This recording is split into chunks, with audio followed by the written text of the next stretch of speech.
gosh. There's always hope. There's always space for change. I think it's a bit of a struggle. Are we just talking about like men in or are we talking about? Well, it could be general, but you can only go off what you've experienced. And what do I think of their mental health? Yeah. Okay, cool. So there's always space for change. I think they're under pressure. Also, I do think they're under pressure of the labels and the titles that's been given to them or what they're supposed to do.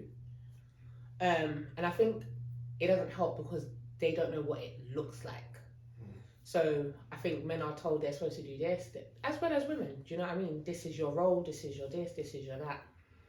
And I think it's hard to live up to it if you don't know what it looks like.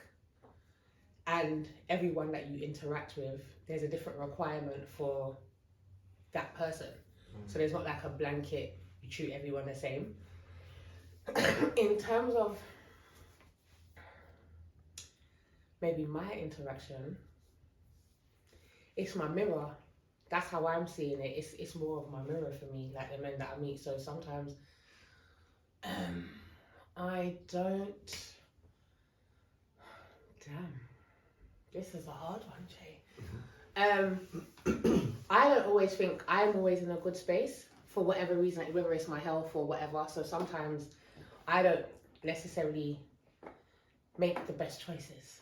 Do you get where I'm coming from? So sometimes their mental space or behaviour reflects where I'm at. Does that make... Am I making sense? Would you say for it? Do they get the blame for it?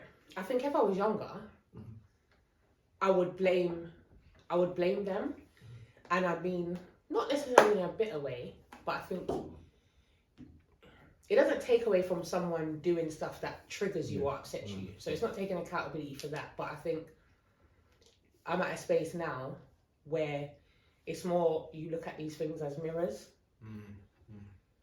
for where you're at, for the choices that you make. So now it's like I more do self-inquiry because I feel like it's easy to point one finger, but then there's three pointing back at you.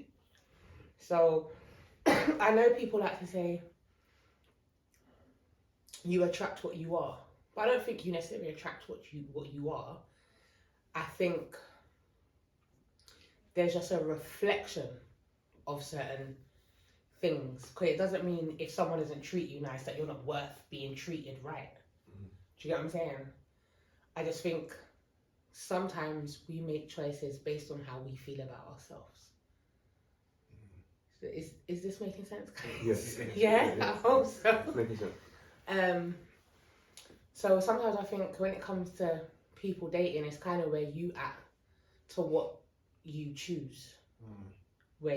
So it's easy to look at other people, but you make your choices. So where would you say that you're at? Trying to make better choices. Trying to make better choices and still fucking up. I feel like I'm doing all right. I thought we'll go back. It feels like a balancing act to me. I think I'm working on confidence, self-esteem, showing up, being present.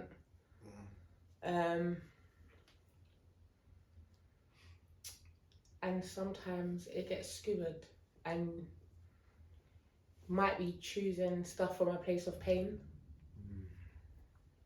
and not from a place of freedom. I don't know, but we're getting there. I hope I'm really making sense. Yeah. Wow. Talk to me, help me understand about pain versus freedom. What that Pain. means for you.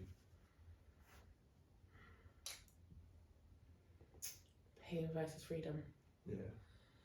So I know that I've been doing intentional work, like the self-inquiry work, the self-awareness work.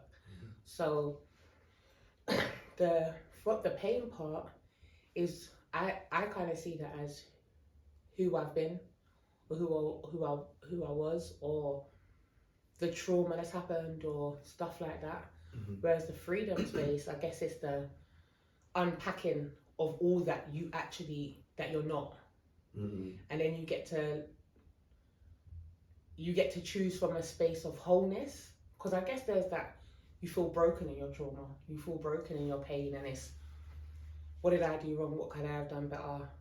Etc. etc. And then you get to a point of freedom. I don't know if I'm there yet. I'm just saying.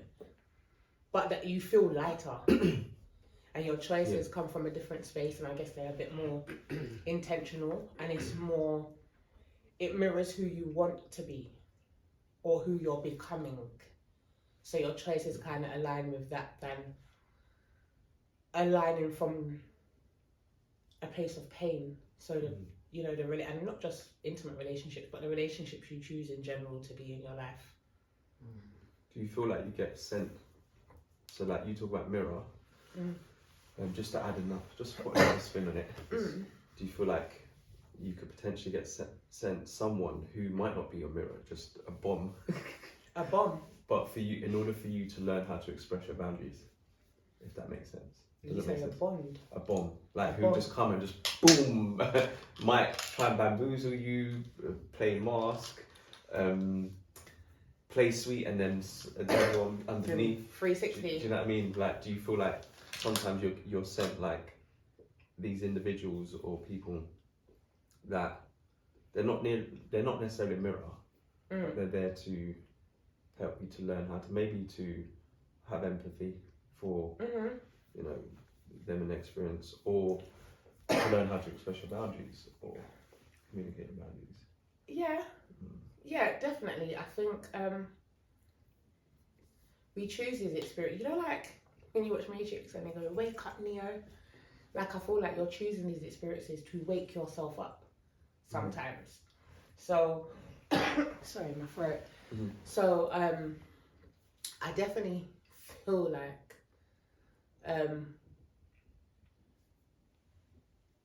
little things do pop up in your life to, because when you're doing the self work, you could do the self work, but some of the work you need to apply it now, and you need to see how it works with other people and how it looks. So sometimes things do get placed in your way, or you choose that experience to wake you up, to teach you stuff. I think it's all learning experiences, really. Something like, why the fuck we choose them, man? I do, because I think I love the whole concept of being in love. I love the whole concept of having a companion, but also, what are you learning in that? Do you get what I'm saying? How are you growing in that? How are you changing in that? It can't just always just be love.